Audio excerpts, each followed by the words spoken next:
Well, hello. As you can see, my name is Mr. Murphy, and in this video I'm just going to briefly describe the class and what you and your child can expect here the next couple of weeks to come and as the year progresses. So first off, I teach both pre-calculus and Algebra 2. Now I know this year the Algebra 2 class is going to be an online option, so it's important that you understand that there are other options, but you and your child signed up for this to be an online course. And so it is going to be a little different. It's not going to even be quite the same as what was experienced last year while we were in virtual. In fact, even though it's an online course, there are going to be times in class or times where your student will be required to show up face-to-face. And that's only going to happen once per chapter, and that's going to be for the test. Okay, so I'll be sending out an email to everybody just describing that, but I want to make sure that you understand that every student will be required to be in class for the tests, because in order for us to be able to be equitable with the other classes that are taking that are doing Algebra 2, we want to make sure that the grade that a student gets in this online course represents the same ability that someone is getting that's doing face-to-face. It's just that the learning and most of class time is done independently. The assessment there for each chapter is going to be done in class during that 7th period that your child is in. If there is a situation where a student is required to be online and it's for a long duration of time, that's the only exception. If a student is sick or needs to be quarantined for a few days and misses a test, just like in years past, if a student was sick for a test, they would just make it up when they get back. And so we would just, me and that student would work together to come up with a plan if that happens. Also, in addition to teaching Algebra 2, something else that's new for me this year is I'm also the head of the math department. So that requires a little bit of extra responsibility as well. So let's talk a little bit about my family. So my family, we didn't get a chance. We were supposed to go to Wisconsin Dells last year, but obviously because of COVID, no one was able to go anywhere, and so we postponed that till this summer. And myself, I grew up in Minnesota here, so I grew up going to Wisconsin Dells a lot. In fact, almost every other year, my family would go out there and we would do the ducks and all of that. But my kids had never been to Wisconsin Dells, so we finally had an opportunity, and so we took advantage of the summer. We spent a whole week out there. We got to do the ducks and the water parks. Do the mini golf. We had an absolute blast. The kids just had a good time. So it was good. It was really fun. As an adult who experienced all that, it was really fun for me to take my own children there and have them get that same joy and fun that I had growing up. So it was a really fun experience. So this is my family. My wife, you can see, is on the far left there. That's my wife, Katie. And Abigail is the one in the kind of red t-shirt there in the middle. She just turned 15 this summer. Actually, she turned 15 in February, so not summer. But Eliana, she just turned 13 this summer. She's the one wearing the sweatshirt there. And going down in the front, again, far left in the pink t-shirt there, that's Lydia. And she just turned 10. And Briella is our youngest, and she is 8. So that's my family. And yes, I do have all girls, and I consider myself very blessed for that. So that's my family. A little bit more about me. This is going to be my 24th year of teaching, which it does not seem like it's been that many already, and it's my 12th year of teaching at Edina High School. So now over half of my teaching career has been in this school, so it's the longest I've been in one place.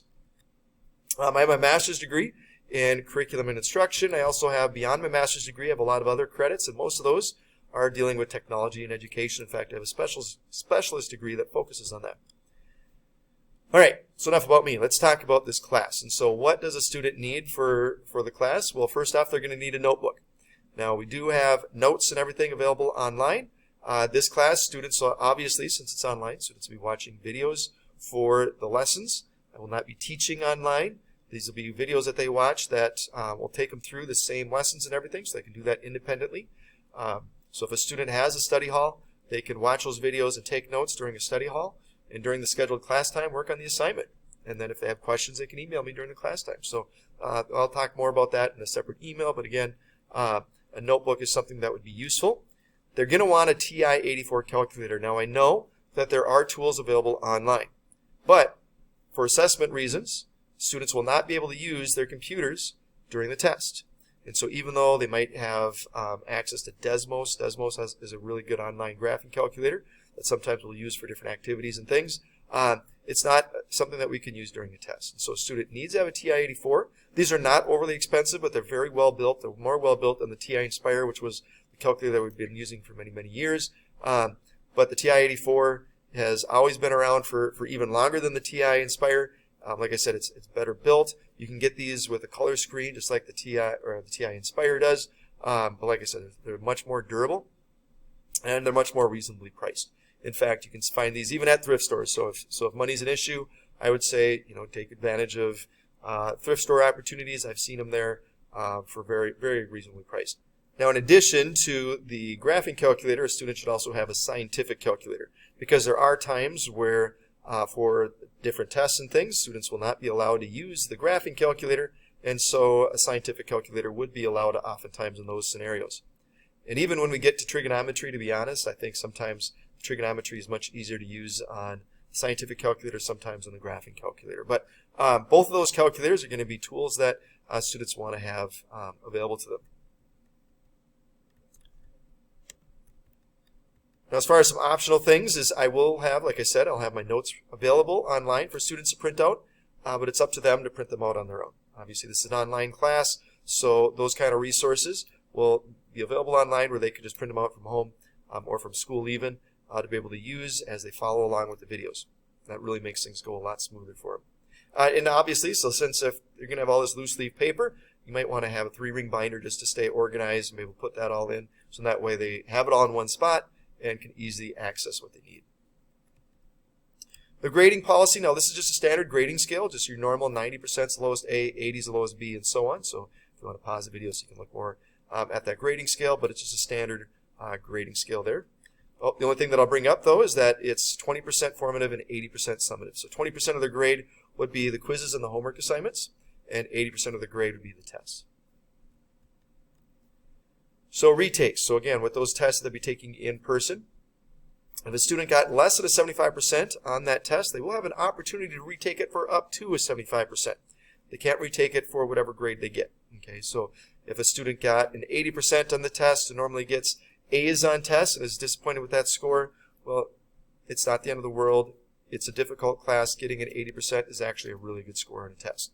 But if they had a really bad day or just didn't understand a concept well enough going into a test and scored like a 60%, well, they could retake it. But let's say if they get a 90% on the retake, well, that grade will be put on Schoology as a 75.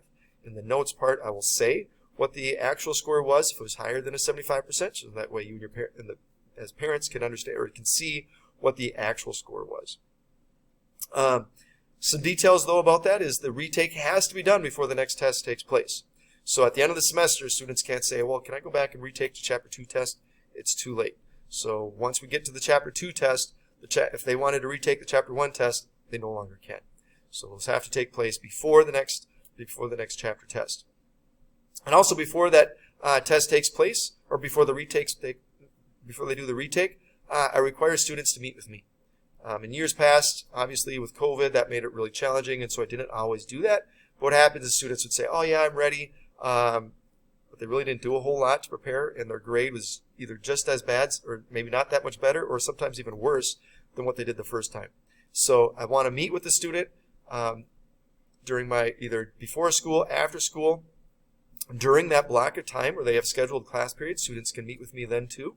Again, you'll be getting more information in the days to come as far as how this class is going to look, being that it's online. But there'll be different opportunities where students can come in, they can meet with me, we can sit down, we can go over the test and make sure that they know what they did wrong, so that way they don't repeat the same mistakes when they go and do the retake. So to conclude, this is my contact information. I didn't put my my phone number in this because so many times throughout the day I'm busy and can't answer the phone. So the best way to contact me is via email, because then even I can send an email response back without having to violate any issues with confidential information as far as students' grade and that kind of thing on a phone with other students in the room. So feel free to email me if you ever have any questions or need to get in contact with me for any reason.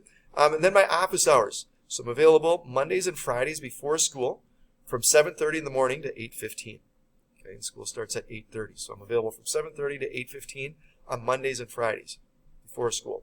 And then in the afternoons, on Mondays, I'm available for an hour after school from 3:20 to 4:20. And I'm available for a half hour after school on Thursdays from 3:20 to 3:50. Now, I know students might be involved in other sports and activities where maybe these office hours sometimes don't work the best for them. And they want to meet with me on a Wednesday morning or on a Tuesday after school. All I ask if a student does have a request outside of my office hours is that they email me. So that way we can I can make sure that I'm available and don't have some other meeting, because as a head of the department, there are other meetings and obligations that I will have. But I want to make sure that I am available for them if they do have questions, and so we can still meet. So anyways, that's enough about myself and this course, and I look forward to meeting you students and parents, hopefully in the days and weeks to come at conferences.